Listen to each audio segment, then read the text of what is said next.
अस्सलाम वालेकुम नाज़रीन, मैं हूं असलान खोकर। आप देख रहे हैं प्रोग्राम तेज़ी मंदी। पाकिस्तान का सबसे बड़ा मसला जो कि पहले सियासी बहरान समझा जाता था, कभी कानूनी बहरान समझा जाता था, अब हकीकी मानों में तमाम तर जो सेगमेंट ऑफ सोसाइटीज़ हैं, उनको पता लग गया है कि पाकिस्तान के लिए सबसे बड़ा मसला मुआशी बहरान है। मुआशी बहरान पैदा होगा तो उसके साथ तमाम तर चीज़ें जुड़ी हैं।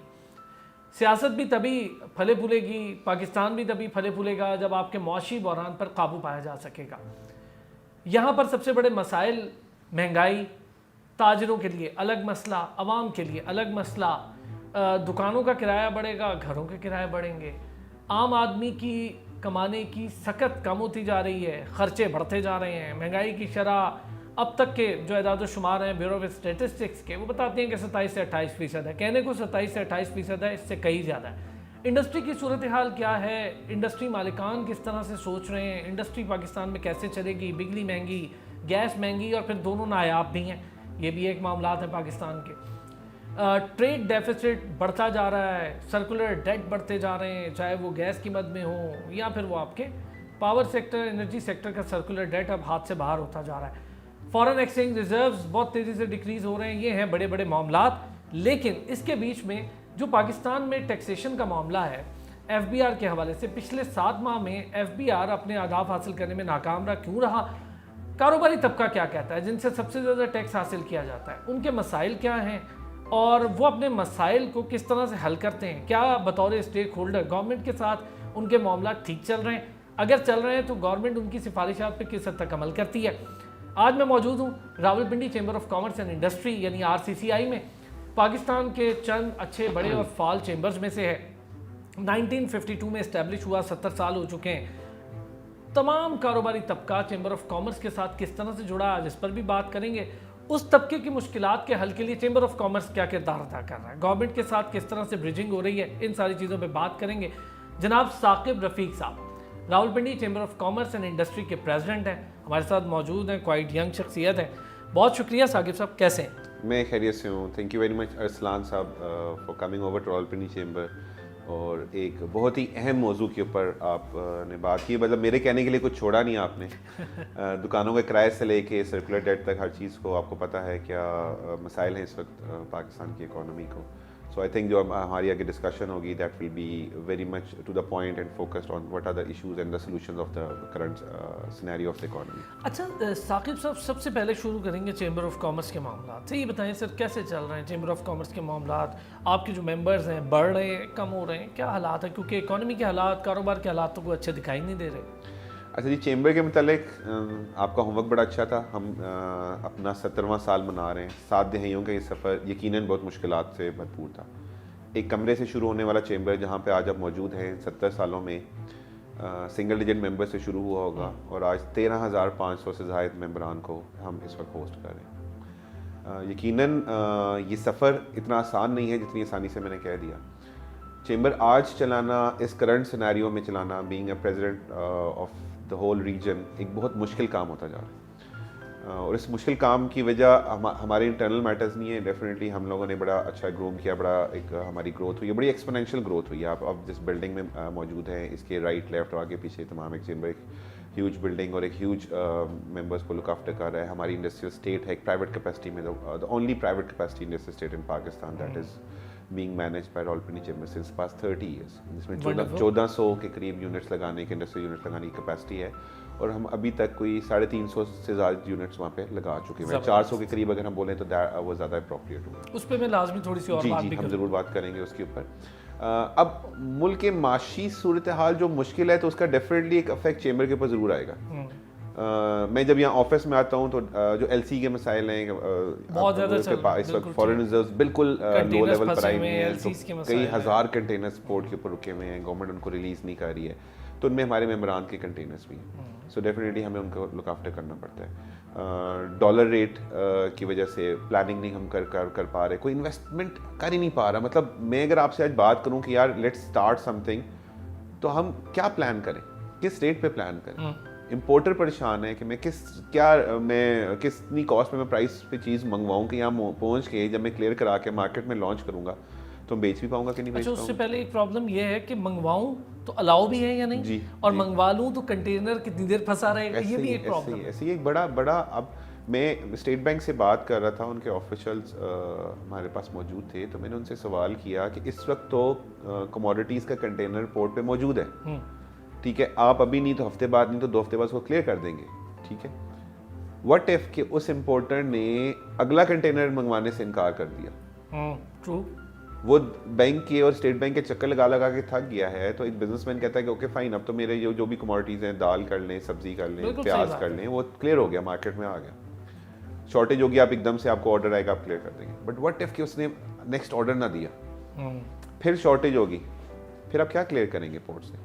कैसे क्लियर करेंगे पोर्ट से? पोर्ट पे कुछ होगा ही नहीं। बड़ा सही सवाल है आपका। ठीक है, तो उस टाइम फिर आप जो एक अफरा तफरी का माहौल क्रिएट करके जो ऑर्डर्स दिए जाएंगे और जो चीज़ें पाकिस्तान में नापैद हो जाएंगी, या जिन चीज़ों की वजह से एक वो आप कह सकते हैं कि मुल्क में एक अफरा तफरी का निज़ाम है, खाने पीने की अशिया के मतलब अगर हम बात कर लें, फास्ट मूविंग FMCG प्रोडक्ट्स की बात कर लें, तो उस सिनेरियो को बचाने के लिए प्लीज़ हैव सम प्रायोरिटीज़। अभी आज हमारे पास मौजूद थे कलेक्टर कस्टम, तो कुछ लोगों के हेल्थ रिलेटेड प्रोडक्ट्स हैं, दिसंबर अब जनवरी खत्म हो गया और वो फंसे हुए हैं, तो नहीं होना चाहिए ना, they should be a priority कि यार प्याज फंसा हुआ है, टमाटर फंसा हुआ है, वो चीजें हैं, दवाइयां हैं, रॉ मटेरियल्स फार्मास्यूटिकल कंपनीज के वो अवेलेबल नहीं है, तो नेक्स्ट 2 मंथ्स के बाद अगर दवाई नापैद हो गई, और ऐसी दवाइयां हैं जो कुछ पेशेंट्स को बड़ा रेगुलरली लेनी पड़ती है, शायद उसके बगैर वो एक दिन नहीं गुजार सकते, और खुदा ना खास्ता वो दवाई शॉर्टेज होगी उसकी, क्या बनेगी? जो आपके घर में भी जरूरत है, जो मेरे घर में भी जरूरत है, जो इस वक्त इस प्रोग्राम को सुनने वाले हर बंदे के घर में कोई ना कोई दवाई इसी चीज़ की जरूरत होती है, तो फिर क्या करेंगे? So government has to set some priorities. So chamber definitely current scenario में विद द स्क्वीज्ड इकोनॉमी, जिसको हम कहते हैं कि मईशत इस वक्त जमूद का शिकार, बहुत मुश्किल होता जा रहा है हमें मेंबर्स को फैसिलिटेट करते हुए। मैं बात करूँगा ईज़ ऑफ डूइंग बिजनेस के ऊपर, तो इतने रेगुलेटर्स हैं कि हमने आज से एग्जैक्ट 2 हफ्ते पहले एक all Pakistan chambers president conference का इनेकाद किया, जिसमें पूरे पाकिस्तान से 54 चेंबर्स के प्रेसिडेंट्स आए, जिसमें वुमेन चेंबर्स भी थी, स्मॉल चेंबर्स भी थी, और हमें 8 एसोसिएशन ने ज्वाइन किया और 4 इंटरनेशनल चेंबर्स ने उसमें ज्वाइन किया। सो वहाँ पे जब एक बात हुई तो a word came from Karachi कि कराची में अगर फैक्ट्री लगाते हैं तो 33 रेगुलेटर्स उसको इंस्पेक्ट करते हैं एक फैक्ट्री के, ठीक है, और आए दिन नोटिस आ रहे होते हैं। तो एक फैक्ट्री ओनर ने अपनी फैक्ट्री बंद की और उसने वही चीज़ इंपोर्ट करना शुरू कर दी, और वो कहता है मैं सुकून से काम करूं। उसके लिए आसानी है, ठीक है, कि ना मुझे कोई रेगुलेटर के छापे पड़ रहे हैं, ना मुझे कोई सील होने के नोटिस आ रहे हैं, ना मुझे कोई हरासमेंट फेस करनी पड़ी है, मैं चीज़ आराम से बाहर ऑर्डर करता हूँ, चीज़ आती है, मैं उसको क्लियर करा लेता हूँ और उसके बाद मैं मार्केट में उसको सेल कर देता हूँ, तो वो फैक्ट्री वेयर हाउस बन गई है। ये हाल और कितना हो रहा होगा? अब हम अगर बात करते हैं, अगर हुकूमती इदारे हमसे पूछते हैं कि एक्सपोर्ट्स क्यों गिर रही हैं, तो ये वजूहात हैं कि एक्सपोर्ट्स गिर रही हैं। सही बात है। आपने बात कर दी चार्टर ऑफ इकोनॉमी की, हमने गवर्नमेंट से बात की, हमारे सीनियर्स मिले, फॉर्मर प्राइम मिनिस्टर को, हम प्रेसिडेंट ऑफ पाकिस्तान आरिफ अलवी साहब से मिले, हमने कहा कि आप खुदारा बैठ जाए, आपस के मसाइल हल कर लें, क्योंकि ये एक बात तय है कि एक मुस्तहकम सियासी माहौल के बगैर आप मजबूत मईशत पाकिस्तान में नहीं ला सकते। सही। आप 1990 का इंडिया का मॉडल स्टडी कर लें, उन्होंने टफ डिसीजंस लिए, 1 बिलियन फॉरेन रिजर्व रह गए थे, उसके बाद से चीज़ें चेंज होना शुरू हो गई, 30 years they are now standing at $580 billion of foreign reserves, but वो सख्त फैसले लेने पड़ेंगे। ये बात सही है आपकी। कारोबारी बरादरी गवर्नमेंट के साथ, स्टेक होल्डर्स आप हो गए, FPCCI हो गई, जितने भी चेंबर ऑफ कॉमर्स है, स्टेक होल्डर्स का गवर्नमेंट के फैसलों में, खास तौर पे बजट, मैं जरा मिनी बजट पर भी आपसे बात करूंगा जो आने वाला है, बजट बनने के वक्त कितना असर रसूख होता है? ये बात किस हद तक दुरुस्त है कि होता है? क्योंकि मुझे जो पता है कि काफ़ी सिफारिशात दी जाती हैं और काफ़ी सिफारिशात रद्दी की टोकरी में चली जाती हैं, उनमें से ऐसी कई होती हैं जो शायद कारोबारी तबके के लिए बहुत फ़ायदेमंद हो, क्योंकि आप देते हैं, आप लोगों का काम है। इस वक्त सिचुएशन क्या है? अब सिचुएशन बहुत बुरी है इकोनॉमी की, क्या अब तक स्टेक होल्डर्स के साथ गवर्नमेंट का कोई मामला बेहतर हुआ है? अच्छा, ऐसा है कि मेजॉरिटी ऑफ द सजेशन या सोल्यूशन हम प्रोवाइड जो करते हैं उनको नहीं सुना जाता, बट ये कहना कि बिल्कुल भी नहीं सुना जाता ये भी गलत हो जाएगा। अभी हमने अपनी जो प्रेसिडेंट्स कॉन्फ्रेंस में कुछ सिफारिशात दी, कुछ सोल्यूशन दिए गवर्नमेंट को, तो उसमें से कुछ इंप्लीमेंट फ़ौरन हो गए, कुछ स्टेट बैंक ने कर दिया, कुछ FPR ने कर दिया, और हमारे मेंबर्स में, हमारी बिजनेस कमेटी में रिलैक्सेशन का माहौल है। क्या कुछ पूछ सकता हूँ, 2-4 अगर बता सकते? मिसाल के तौर पे जो स्टेट बैंक के साथ हमने ये उनको एक सजेशन दी कि आप इंपोर्ट के ऊपर जो पेमेंट टू द सप्लायर है या जो भी आप जिस भी पेरेंट कंपनी के साथ काम कर रहे हैं, उसको हमें ऑथराइज कर दें कि हम उसके साथ अगर एडजस्ट कर लें थ्रू सम फॉरेन पेमेंट, तो इट गॉट इम्प्लीमेंटेड। ठीक है, ये अब हम डिस्कशन उनके साथ 1 महीने से ज़्यादा आप कर ले, 1.5-2 महीने के साथ हम उनके साथ डिस्कशन कर रहे थे, तो इट गॉट इमीडिएटली इम्प्लीमेंटेड। हाँ, वो हो गया। तो उसमें ये हुआ कि अब at least the supplier of the product वो स्टेट बैंक को बता रहा है कि जी ठीक है, मुझे पेमेंट होगी, आप इनको रिलीज़ कर दें। तो वो ये एक बड़ा हमारे लिए आसानी होगी कि लोग जो चाहते थे, लोगों ने अपने वेंडर्स के साथ, सप्लायर्स के साथ बात की, एक इंटीमेशन आना शुरू होगी और उसके ऊपर थोड़ा सा लोगों को एक चीज़ें रिलैक्स होकर मिलना शुरू होगी। जहाँ तक मिनिस्ट्री ऑफ कॉमर्स की बात है, मिनिस्ट्री ऑफ फाइनेंस की बात है, तो they are unaccessible to us. अच्छा, चेंबर के लिए ये हाल है। मैं चेंबर से आगे भी बात करूँगा कि right now finance minister is unable to meet the federation of Pakistan president till now, as of now. FPCCI के प्रेसिडेंट से भी अभी तक फाइनेंस मिनिस्टर की मुलाकात नहीं हुई। So the ministry of commerce and ministry of finance, वहाँ क्या प्लानिंग हो रही है हमें कुछ नहीं पता, वहाँ क्या डिसीजंस लिए जा रहे हैं हमें कुछ नहीं पता, वहाँ वो क्या फैसले कर रहे हैं, क्या फॉर्मलाइजेशन ऑफ द पॉलिसीज हो रही है, हमें नहीं पता। आपने तो बड़ी आई ओपनर बात कर दी है। This is a fact, Saqib this is what is happening. अच्छा, मतलब अगर खुद सोचें कि आपके लिए एक्सेसिबल नहीं है finance ministry, ministry of commerce की बात कर लो, तो जो और लोग हैं ऐसे जो सेपरेटली कुछ बॉडीज़ हैं कारोबारी, 7-8 लोग मिलके चले गए, लेदर वाले चले गए, ये चले गए, सेपरेटली जो एसोसिएशंस हैं वो तो बेचारी मिल ही नहीं पाते होंगे। फिर अभी ऐसा ही हो रहा है। हमने हमारी जो कॉन्फ्रेंस हुई उसमें मिनिस्ट्री ऑफ पावर से खुरम दस्तगीर साहब, the federal minister, he came to our ministry, और हमने उनसे भी कहा, हमने कहा कि मुस्लिम लीग नून अमूमी तौर पे बिज़नेस फ्रेंडली गवर्नमेंट समझी जाती है, कि जब भी आते हैं तो मियां मोहम्मद नवाज शरीफ साहब हमेशा से बिज़नेस कम्युनिटी को एक इम्पोर्टेंस देते हैं, हम मिलते हैं। बट जब से गवर्नमेंट आई है, हमें हमारे साथ मिलना या हमारे साथ इंटरेक्ट करने वाला माहौल डेवलप नहीं हुआ अभी तक। हालांकि इस वक्त तो ज़रूरत है इस मुल्क को, सबसे ज़्यादा मुल्क जिस तरह के अभी तो टाइम है कि स्टेक होल्डर्स साथ बैठे। यस, बिकॉज हम एक बात बड़ी जिसके ऊपर हम एडवोकेट कर रहे हैं कि there are certain solutions and the solutions जो हैं वो एक प्रॉब्लम के हमारे पास हैं। ठीक है कि there is a problem, there is a solution and business committee coming up with a solution, but हमें वो विल नहीं नज़र आ रही उस सॉल्यूशन को इम्प्लीमेंट करने की, हमें वो गैप नज़र आ रहा है for the implementation phase of that solution. वो नहीं होना चाहिए। सो हम मैसेज दिया हमने उनके थ्रू, हमने मिनिस्ट्री ऑफ फाइनेंस को, इसहाक डार साहब को जो मिनिस्टर हैं उनको एक मैसेज दिया हमने, मिनिस्टर ऑफ इंडस्ट्रीज़ के थ्रू, मिनिस्टर ऑफ पावर के थ्रू, कि उनको कहें कि बिजनेस कम्युनिटी के साथ इंटरेक्ट करें, हमें सुना जाए, हमें बताया जाए आप क्या कर रहे हैं, हम टफ डिसीजन लेने में आपके साथ खड़े हैं। इस पाकिस्तान को इस मुश्किल हालात से निकालने के लिए कारोबारी बरादरी गवर्नमेंट के साथ खड़ी है, प्रोवाइडेड गवर्नमेंट हमें ऑन बोर्ड ले, हमारे साथ अपने सख्त फैसलों को शेयर करे, लॉन्ग टर्म डिसीजन ले। हमें $1-2 बिलियन नहीं चाहिए। ठीक है, आप $1-2 बिलियन जो एक्सपोर्ट के आप ऑर्डर्स हमारे कैंसिल हो रहे हैं या हमारी जो इंडस्ट्री बंद होती जा रही है उससे ही हमने लॉस कर दिया है। We have to take measures for the long term. आप आज वो सख्त फैसले लें और उसको 15 साल के लिए इम्प्लीमेंट करें। आप बजाय इसके कि एमनेस्टी स्कीम किसी और चीज़ की लॉन्च करें, आप इंडस्ट्रियलाइजेशन के लिए एमनेस्टी स्कीम लॉन्च करें, आप इंडस्ट्रियलाइजेशन पैकेज लेकर आएं, आप लोगों को कहें कि जी this is the land, build up an industry over here. That industry जो है वो 500,000 बंदे की जॉब क्रिएशन करेगी। लेकिन साकिब साहब, जैसा आपने मुझे खुद भी बताया, मेरे अपने इल्म में भी है, बात होती है इंडस्ट्रियलिस्ट से भी होती है, चेंबर से भी हो रही है, federation of Pakistan chamber of commerce से भी हो रही है। अब जहाँ पर इतने रेगुलेटर्स हों, किसी ने इंडस्ट्री लगानी है, शुरू तो वहीं से हो जाता है मामला। आप लैंड लेंगे, उस पर 1000 टैक्स लग जाएगा, कैपिटल गेन है, ये है, वो है, 10 चीज़ें। उसके बाद आप एक दीवार खड़ी करेंगे, फिर आप उसको एक इंडस्ट्री का शक्ल देंगे, मशीनरी इंपोर्ट करेंगे और ये सब कुछ हो जाएगा।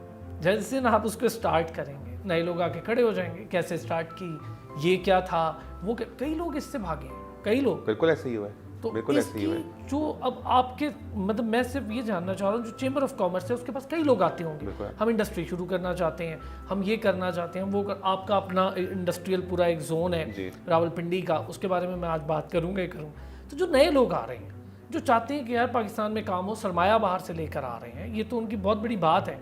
उनके लिए इस वक्त क्या सिचुएशन है? बिल्कुल रियल सिचुएशन। क्या वो काम करना चाहते हैं या वो भाग जाते हैं? बिल्कुल भी नहीं काम करना चाह रहा है इस वक्त कोई बंदा इन्वेस्ट ही नहीं करना चाह रहा, कोई बंदा इंडस्ट्री ही नहीं लगाना चाह रहा, क्योंकि किसी को ये समझ नहीं आ रही कि आने वाले दिनों में होगा क्या। हर बंदे ने अपने रिजर्व्स को या तो वो फॉरेन कंट्रीज में पार्क करने की कोशिश कर रहा है या वो उसको होर्डिंग करने की कोशिश कर रहा सही है। है। और ये एक अफवाह होती है, मतलब जो गवर्नमेंट स्टेक होल्डर्स हैं वो एक ऐसी सिचुएशन उन्होंने पैदा कर दी। मैं प्रेसिडेंट ऑफ पाकिस्तान को मिला along with all the chambers president. हमने उनसे रिक्वेस्ट की कि जो पोलराइजेशन हुई है, पॉलिटिकल पोलराइजेशन, इसको ख़त्म किया जाए। ठीक है, इस वक्त कोई एक बंदा दूसरे पे एतबार करने को तैयार नहीं है, तो एक इंडस्ट्रियलिस्ट किस तरह से इस वक्त एक नई इंडस्ट्री लगाएगा। आपने रेगुलेटर्स की बात की, आपने इतनी आसानी से कह दिया कि जी वो बिल्डिंग बनाएगा, वो मशीनरी मंगवाएगा और वो स्टार्ट कर देगा तो बंदे आ जाएंगे। तो आप मुझे बताएं इस वक्त मैप अप्रूव कराने में कितने मसाइल होते हैं। आप चलें मेरे साथ, मैं और आप मिलकर एक इंडस्ट्री लगाते हैं, आप कानों को हाथ लगा लेंगे कि यार ये क्या हो रहा है। एक चीज़ से निकलते हैं दूसरी चीज़, एक नोटिस से निकलते हैं दूसरा नोटिस, कोई सील करने के लिए पहुंच जाएगा, कोई वायलेशन का नोटिस भेज देगा, कोई जुर्माना कर लेगा।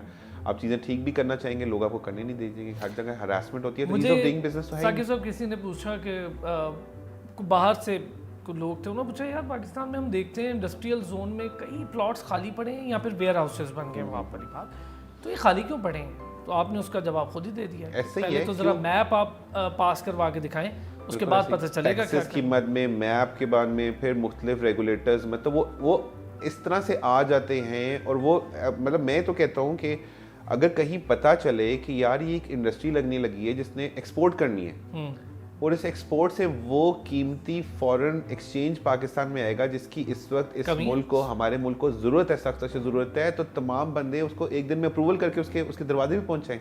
होना तो यही चाहिए। ठीक है, कि पता चले कहीं पे, मतलब मुझे अगर पता चलता है तो मैं तो अपनी तमाम प्रायोरिटीज छोड़ के उस बंदे के साथ लग जाता हूँ कि यार इस चीज़ का तो नेट इफेक्ट अगले 1 साल के अंदर आएगा, 2 साल के अंदर आएगा, उस मुल्क को फ़ायदा होगा, तो ये विल क्यों नहीं है।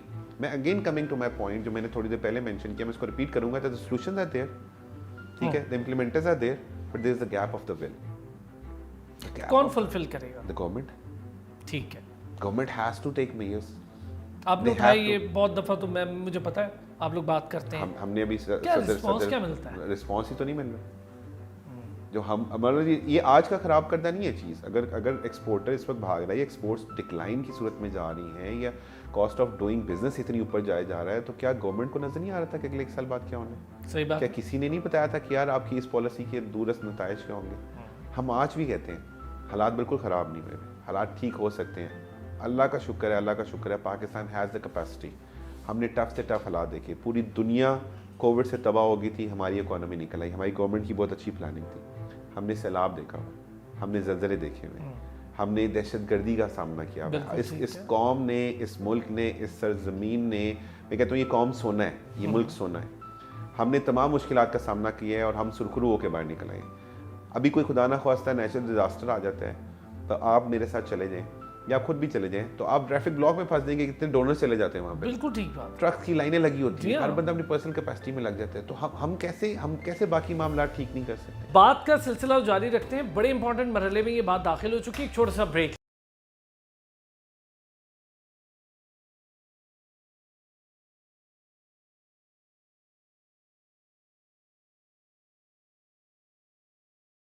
रिफॉर्म्स क्या होनी चाहिए साकिब साहब, ये बताएं। एफबीआर की बात करते हैं, एफबीआर रिफॉर्म्स, ये जो वन विंडो ऑपरेशन होता है, अव्वल तो ये बात खैर पाकिस्तान में एक मावराई बात है जो होना तो नामुमकिन है। रिफॉर्म्स में क्या क्या इंपॉर्टेंट ऐसी चीज़ें हैं जिसमें आप समझते हैं कि एफबीआर को भी थोड़ा सा रिफॉर्म्स की अब ज़रूरत तो है? क्या ऐसे रिफॉर्म्स हो कि लोग डरे ना? एफबीआर के दफ्तर जाते लोग डरते हैं कि बुलाएंगे तो पता नहीं क्या पूछ लेंगे। बिल्कुल ऐसा ही एक माहौल है। और जो बात मैं बार बार करता हूँ और हर फोरम पे करता हूँ कि बिज़नेस फ्रेंडली इन्वायरमेंट नहीं है। टैक्सेस का रेट कम होना चाहिए, ठीक है, ताकि कलेक्शन ज़्यादा हो। टैक्स नेट को बढ़ाना चाहिए, ठीक है, नए टैक्स पेयर को ऐड करना चाहिए। अनफॉर्चुनेटली हो क्या रहा है कि एग्जिस्टिंग टैक्स पेयर को ही और टफ से टफ हालात का सामना करना पड़ रहा है, नए टैक्स पेयर शामिल नहीं हो पा रहे। वही रीज़न है पिछले 7 माह में टैक्स कलेक्शन आदाब के मुताबिक नहीं हुई। ऐसे ही जो आप देखें, आप इंडस्ट्रियल पॉलिसी जब लेकर आए तो आप लॉन्ग टर्म देखें कि अगर 2 साल 3 साल इस इंडस्ट्री से हमने टैक्स नहीं लिया तो उसकी जो जॉब क्रिएशन होगी या उसकी जो बाद में आपके एक्सपोर्ट के ऑर्डर्स आएंगे उनके ऊपर कितने फ़ायदे होंगे। वाकई एक हरासमेंट वाला माहौल होता है, नोटिस आते हुए लोग घबरा जाते हैं। तो लोग इसे टैक्स नेट में आने नहीं जाते। यहाँ एक शख्स जो टैक्स में शामिल नहीं है वो अपने आप को बड़ा ईज में रखता है, जैसे कि जो रेगुलर टैक्स पे कर होता है कि जब उसके हालात देखता है कि उसको फलाना ऑडिट का नोटिस आ गया, उसको फलाना चेक एंड बैलेंस का नोटिस आ गया, उससे ये मांगा जा रहा है, और दूसरी तरफ वही बंदा है, दूसरा बंदा जो टैक्स नेट में होता है तो कहता है कि I am happy living with it. So इस चीज़ को एड्रेस करना चाहिए। अब टैक्स नेट मैंने नहीं बढ़ाना, ये एफपीआर का काम है। एफपीआर को पता है, नादरा को पता है कितने लोग ट्रैवल कर रहे हैं पाकिस्तान से बाहर, कितने लोगों ने 1 करोड़ रुपए की गाड़ी खरीदी है, कितने लोग प्लॉट्स खरीद रहे हैं, कितने लोगों ने क्या क्या इन्वेस्टमेंट्स की हुई हैं। ये तमाम चीज़ें नादरा को पता है, ये तमाम चीज़ें एफपीआर को पता है। They can club, they can add people to the tax net. एक एग्रेसिवली पॉलिसी देखिए, लोग शामिल करें। Rawalpindi chamber has been advocating this thing over the past years along with so many chambers, along with federation, along with all the trade bodies in the chambers कि please tax net में लोगों को लाएं, ज़्यादा लोगों को शामिल करें ताकि जो एग्जिस्टिंग टैक्स पेयर है उसको रिलैक्स मिले। अब टैक्स पेयर को इज्जत भी नहीं मिलती आपके तो रिटर्न्स फंसे हुए कई लोग, उल्टा टैक्स पेयर को और हरास किया जाता है। तो होना तो ये चाहिए कि एक टैक्स पेयर को एक माशरे में इज्जतदार मकाम मिलना चाहिए। बिल्कुल सही। हम पिछले 2 साल से टैक्स पेयर अवार्ड्स कर रहे हैं। हम पाकिस्तान के और इस रीजन के, जिस रीजन को हम रिप्रेजेंट करते हैं, हम हाईएस्ट टैक्स पेयर्स को प्रेसिडेंट ऑफ पाकिस्तान से अवार्ड्स दिलवा रहे हैं। This is a recognition. हम चाहते हैं कि हम एक अच्छा इमेज दें ताकि हमें देखने वाले, जिन लोगों ने देखा होगा, जो बिजनेस कम्युनिटी को पता होगा, तो नेक्स्ट ईयर वो उस क्यू में आने की कोशिश करें कि यार टैक्स पेयर को अप्रिशिएट किया जा रहा है। तो ये काम हुकूमत से क्यों नहीं हो रहा? हालांकि करना उनका है। हाँ, क्या हाईएस्ट टैक्स पेयर्स को कोई प्रिविलेजेस नहीं मिलनी चाहिए? रिटर्न्स कितने क्या मामला है सर? रिटर्न्स मैं हमेशा सुनता हूँ ताजर बिरादरी से, हमारे रिटर्न्स के बड़े मसाइल हैं, हम कोई चीज़ मंगवा तो बाहर से लेते हैं, उसकी पेमेंट्स के इश्यूज हो जाते हैं। वो आपने काफ़ी सारी चीज़ें मुझे बताई हैं, ज़रा इस पर थोड़ी सी और डिटेल हो जाए तो अच्छा हो जाएगा। रिटर्न्स के क्या मामला? अच्छा, रिटर्न्स के मामला ये होते हैं कि डेफिनेटली एक ऐसा फ्रेंडली माहौल नहीं है एफपीआई के साथ कि जिसमें रिटर्न हो। उनका एक सिस्टम तो ज़रूर है, बट उस सिस्टम को सपोर्टिव माहौल में प्रोवाइड नहीं किया जाता। रिफ़ंड के बहुत सारे इश्यूज हो रहे होते हैं। रिफ़ंड कई लोगों के कई साल तक फंसे हुए हैं।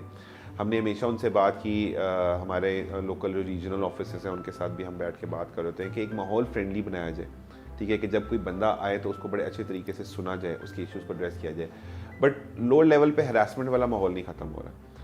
हमने हमेशा से बात की कि आपको कोई इश्यूज़ होते हैं तो चेंबर्स को ऑनबोर्ड लिया करें। आपको अगर बिजनेस कमेटी के साथ कोई इश्यूज़ हैं, कोई रीजनल इश्यूज़ हैं, तो we have trade bodies across the city, we have trade unions across the city, so let's sit with us, let's come up with a solution how to. हमारी कभी बात सुनी जाती है, फिर there is a sudden change in the office, और उसके बाद फिर हमें ज़ीरो से स्टार्ट करना पड़ता है। तो इन तमाम चीज़ों को एड्रेस करने के लिए हमेशा से हम वही बात करते हैं।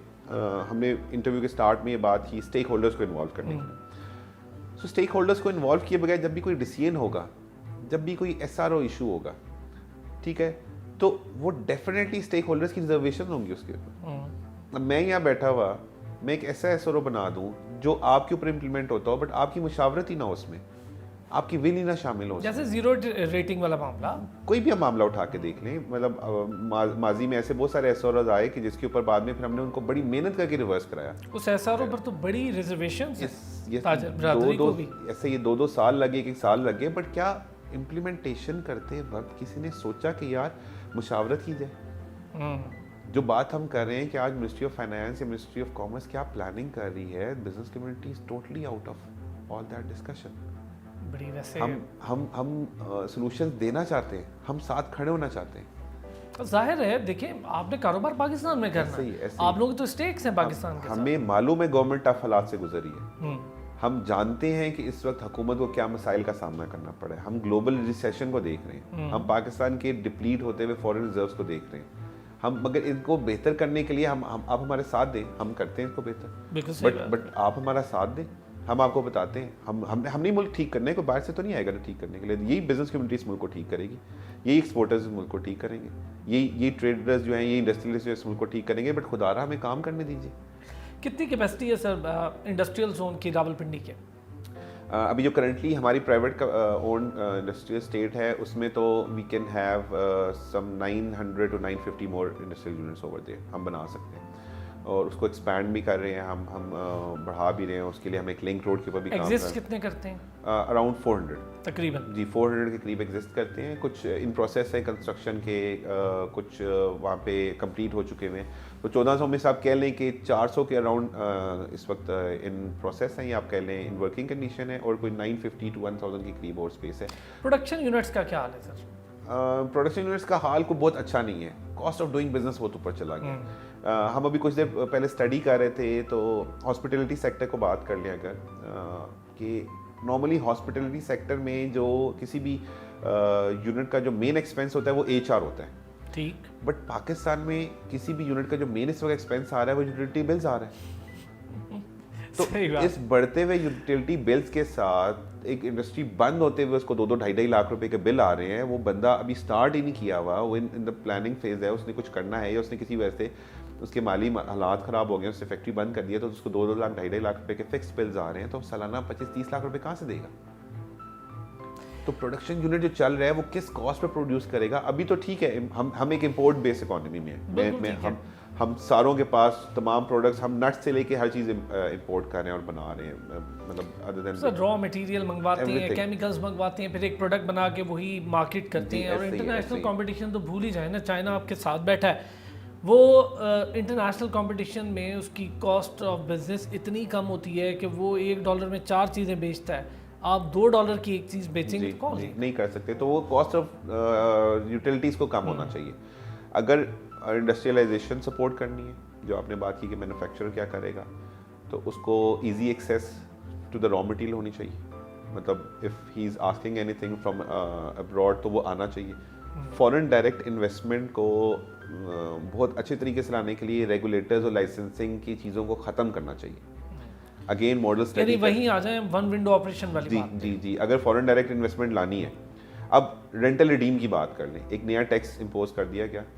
बस उस टैक्स को इंपोज करने के पीछे क्या ये सोचा गया कि जो फॉरेन पाकिस्तान डायस्पोरा बैठा हुआ है, वो जो यहाँ पे अपनी रेमिटेंसेस भेज रहा था, जिसकी वजह से प्रॉपर्टी के अंदर या वो भी अब कम हो गया, वो बिल्कुल कम हो गया। वो क्यों करेगा? सो एक सवाल किया गया FBR में कि how much you are expecting in the revenue of this. मतलब विदाउट एनी वर्किंग एक जवाब आया कि 10 अरब रुपए। तो हमारा जवाब ये है कि आपने 10 अरब कमाने के लिए $10 अरब की सरमायाकारी को निगेट कर दी, ज़ाया कर दी। ठीक है, ये चीज़ इंप्लीमेंट हुई इंडिया में, बट बाद में रिवर्स हो गई। ठीक है, फॉलो करने वाले ने कर तो दिया कि जी वहाँ पे आपको लॉ रहना है। हमने उसको चैलेंज भी किया हुआ है, कोयटा में भी चैलेंज हुआ हुआ है, सब जगह चैलेंज हुआ हुआ है, बट उसके मुहर्रकात नहीं देखे गए। फिर जब चीज़ ख़राब हो जाती है तो हमारे पास हुकूमती इदारे हैं, उनका जी एक्सपोर्ट्स कैसे बढ़ानी है। तो हमने कहा आज तो नहीं बढ़ सकती कि आप सुबह के एक्सपोर्ट बढ़ानी है, शाम को एक्सपोर्ट्स बढ़ जाएगी। ये तो मंथ्स का काम है, प्लानिंग का काम ये है। तो आप अपनी तरफ से एक पैकेज अनाउंस करें, आप कॉन्फिडेंस मिले कि मैं फैक्ट्री लगाने को तैयार हूँ, मुझे 10 साल कुछ नहीं कहा जाएगा, मुझे 15 साल कुछ नहीं कहा जाएगा, ठीक है, मुझे सपोर्ट करें, ठीक है, मैं जॉब क्रिएशन करूंगा उस खत्ते में, मुझे जगह मिलनी चाहिए, ठीक है। ये तो गवर्नमेंट का काम है ना, लॉन्ग टर्म प्लानिंग करें। यहाँ पर लेंगे एक ब्रेक, हमारे साथ रहिए।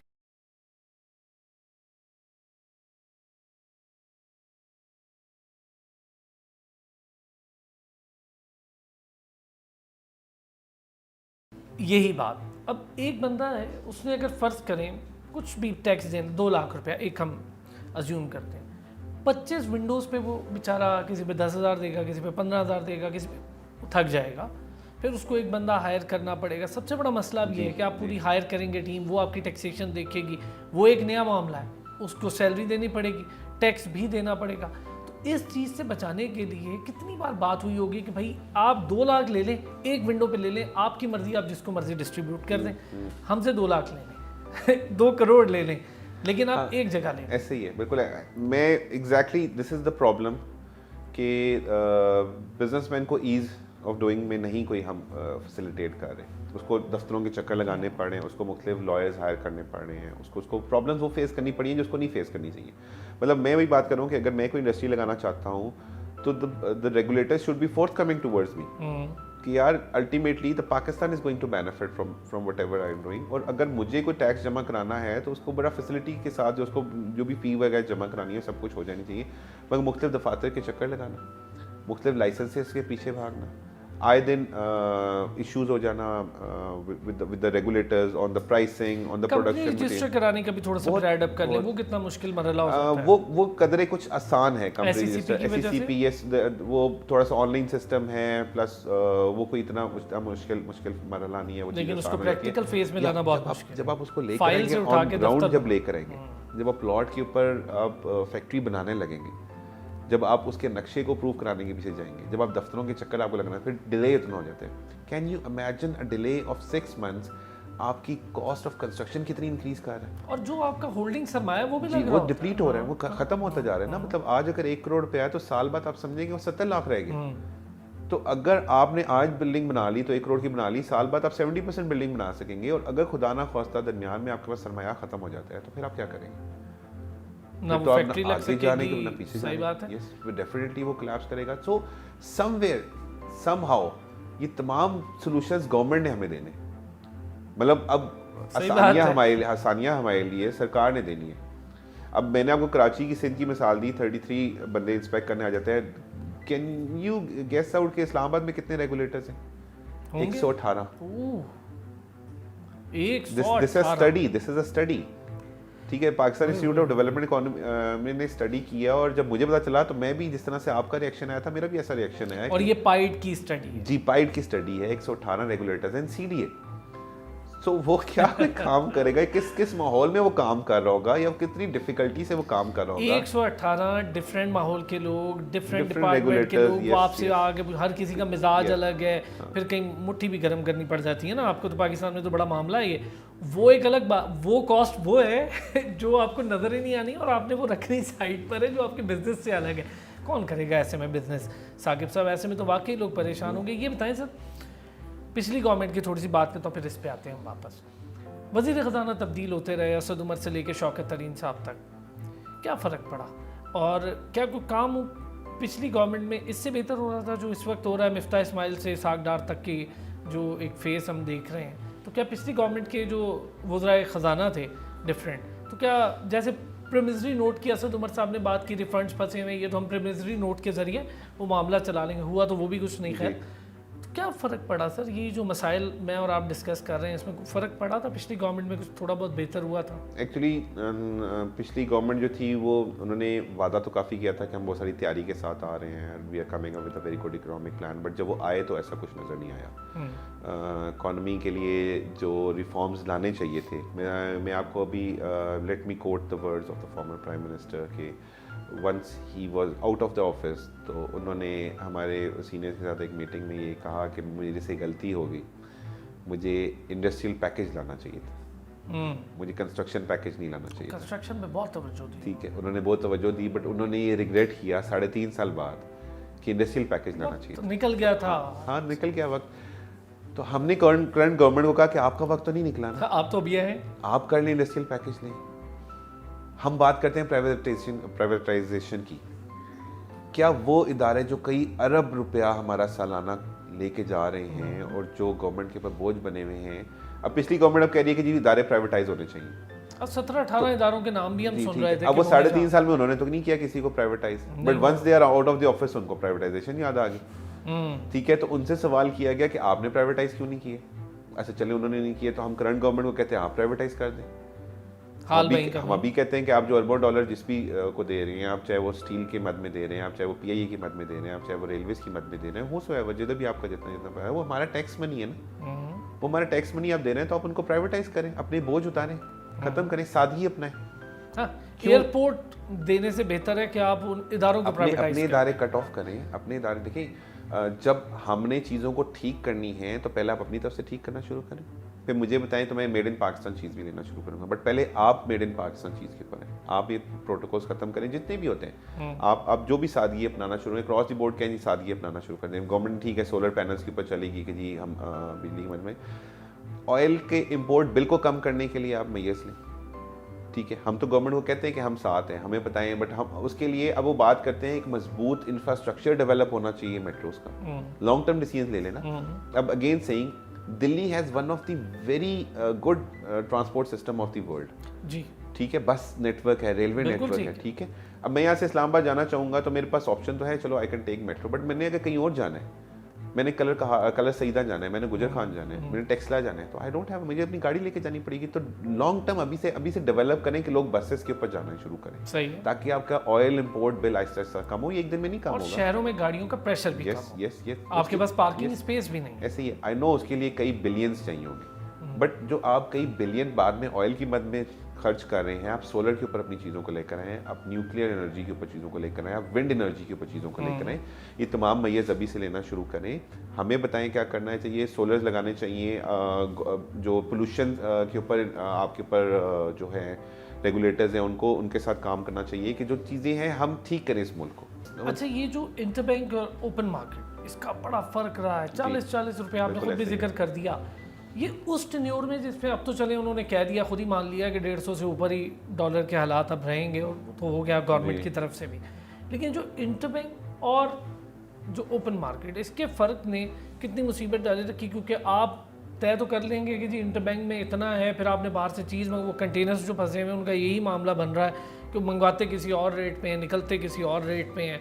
अब वो तो उनके तो चले जुर्माने माफ़ हुए हैं, लेकिन अब जाके जुर्माने माफ़ होने के बाद क्या वो उनके लिए चीज़ अब इतनी बेहतर रही है कि बिजनेसमैन को भी नुकसान ना हो, आदमी जो खरीदेगा, प्याज वहाँ से निकल के आएगा, महंगा आएगा, सस्ता तो नहीं आएगा। ऐसे ही है, आप ठीक कह रहे हैं। मैं पिछले हफ्ते के कोट करता रहूँ कि one of the importer who is a member of my organisation, वो अब जब उनकी प्रोडक्ट मार्केट में आई तो वो कमोडिटी थी और वो 14 रुपये महंगी थी मार्केट रेट से। So definitely market is not going to support that rate, और पर केजी अब उनका जो भी कंटेनर था, जो भी कई लाख केजीज उसके अंदर था, तो वो उनको पर केजी एक 14 रुपये का लॉस होना है। अब उसमें क्या हुआ, जितना डिले होता गया डॉलर रेट ऊपर जाता गया, ठीक है, उनको फाइन भी रिसीव हुए और एक अनप्रिडिक्टेबल सिचुएशन थी, और definitely he has to suffer a loss. जो ओपन मार्केट का और बैंक का रेट था उसका नुकसान डेफिनेटली बिजनेस कम्युनिटी को हुआ है। टीटी कराने के हवाले से कर लें, कुछ कराने के, तो वो एक फ्री फॉल अगर market, let market decide the rate of the dollar. उसकी वजह से डॉलर की अवेलेबिलिटी भी नहीं थी। यही वजह, बड़ी वजह है। वैसे अवेलेबिलिटी थी इनफॉर्मल मार्केट में, डॉलर जितना चाहिए था मिल जाता है आपको, ठीक है, आप अभी जाएं, but they decide their own rate. आपको जितना पाउंड चाहिए मिल जाता है, हमें मतलब कि किसी, लेकिन आपको बैंक से नहीं मिलता, बैंक से नहीं मिलता, बैंक से वो रेट नहीं है। यस वो रेट नहीं है। तो let market decide the rate, let demand and supply decide what is the actual rate of the dollar. और उसके बाद जब once the dollar is on the stable rate, तो then people might be having a confidence on the government. Again इन तमाम बातों का solution, आपने जहाँ से अपना प्रोग्राम स्टार्ट किया, मैं उस बात पे कहता हूँ कि political stability is the solution of everything. अभी मुझे ये नहीं पता अगले महीने क्या होना है, गवर्नमेंट को ये नहीं पता अगले हफ्ते क्या होना है। हम आए दिन रूमर सुनते हैं जी गवर्नमेंट 2 दिन बाद डिसॉल्व हो रही है। अच्छा जी, how can a minister work in this environment? We have an interim government in our province. There are people in the offices but they will do nothing other than just day to day affairs. So मतलब चीज़ें कैसे हम change करेंगे, चीज़ें हम कैसे लेकर आएंगे जब तक पॉलिटिकल स्टेबिलिटी नहीं आएगी। बात का सिलसिला जारी रखते हैं, बड़े इंपॉर्टेंट मरहले में ये बात दाखिल हो चुकी है, एक छोटा सा ब्रेक।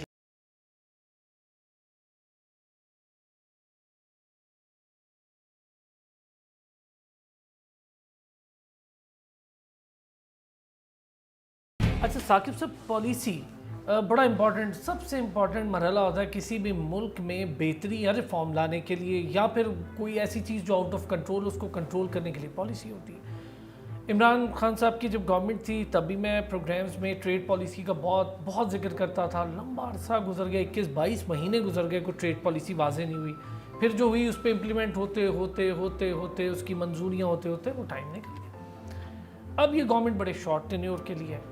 ट्रेड डेफिसिट इंतहा दर्जे का बढ़ गया है। सर्कुलर डेट आपका 4100 अरब पे चला गया, जो IMF कह रहा है कि उसको ठीक करें। मिनी बजट अब आना है।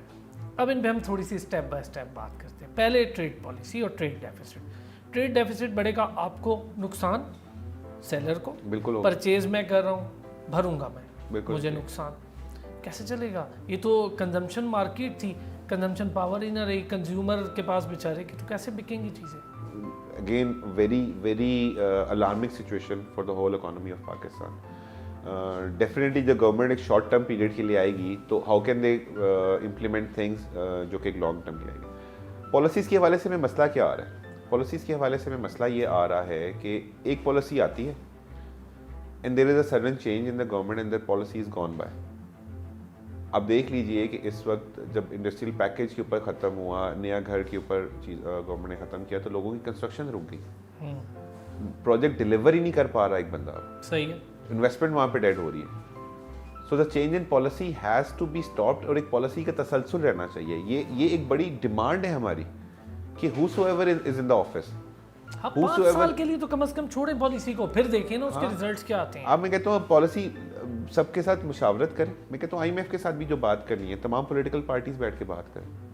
ये ना हो कि एक पॉलिटिकल पार्टी IMF की टफ टर्म्स को मान जाए और फिर उसको जब उसको पता हो कि मैंने जाना है तो उसको मानने से इनकार कर दे और उसके अगेंस्ट फैसला कर दे। अब मुश्किल हो जाएगा, ठीक है, पहले ये चलता रहा, अब मुश्किल हाँ अब मुश्किल हो जाएगा। बट ये हुआ पास्ट में कि IMF की टफ डिसीजंस मान लिए गए, ठीक है। आपको पता चल गया कि आप ऑफिस से जाने वाले हैं, आपने उनको मानने से इनकार कर दिया, आपने सब्सिडीज दे दी, 150 का पेट्रोल रोके रखा, ठीक है, जानबूझ के रोके रखा कि जी जून तक हमने रोके रखना है, सब कुछ होना है। In the moment new people stepped in, तो वो अब चीज़ ख़राब चलती आ रही है। अब मैं आज अगर 70 साल के बाद एक इदारे को ठीक तरीके से चला रहा हूँ, तो उसकी बहुत बड़ी वजह है कि पिछले 70 सालों में प्रेसिडेंट्स ने उसको ग्रोथ के ऊपर काम किया। मैं भी उसकी ग्रोथ के ऊपर काम कर रहा हूँ। मैं जब अपना पेन यहाँ पर रख के जाऊँगा तो नेक्स्ट प्रेसिडेंट आएगा तो मैं उसके लिए प्रॉब्लम छोड़ के नहीं जाऊँगा। सही बात है। बट अगर 70 साल की खराबी को मैंने आके पहले दिन ठीक करना शुरू किया तो मैं तो 6 महीने में भी ठीक नहीं कर सकता। साकिब साहब, बहुत सारी चीज़ें थी जो डिस्कशन में और भी करने का दिल कर रहा था, लेकिन वक्त की चूँकि कमी होती है प्रोग्राम में, मैं जो बिल्कुल एंड पे 2-3 चीज़ों पे, एक तो ये कि जो रेंट वाले इशूज़ हैं, और दूसरा ये कि एक रकबा डिफ़ाइन कर दिया गया था कि इतना रकबे की दुकान होगी तो इतना उस पर वो हो जाएगा, कमर्शियल यूनिट्स का टैक्स वाला, ये बार बार सर उठा रहा है। ताजिर बिरादरी भी इस पर एहतजाज कर रही है, चेंबर ऑफ कॉमर्स भी हम देखते हैं कि इस पर बात करता है। अब क्या सिचुएशन है? ओरिजिनली क्या कहते हैं, अब तो रेंट जो 10% बढ़ जाता है वो तो बढ़ना है, लेकिन उसकी क्या अर्निंग भी बढ़ रही है? छोटे की बात कर रहा हूँ, छोटे ताजिर। किसी छोटा ताजिर जो है ना, इस वक्त थोड़ी देर पहले जो मैंने बात की, वो कॉस्ट ऑफ यूटिलिटीज़ में बहुत फंसा हुआ है। उसकी बिजनेस को सर्वाइव करने के लिए उसको बहुत स्ट्रगल करना पड़ रही है। तो रेंट का बढ़ना, definitely on the one side there is an inflation as well, यही rent is the earning to the government.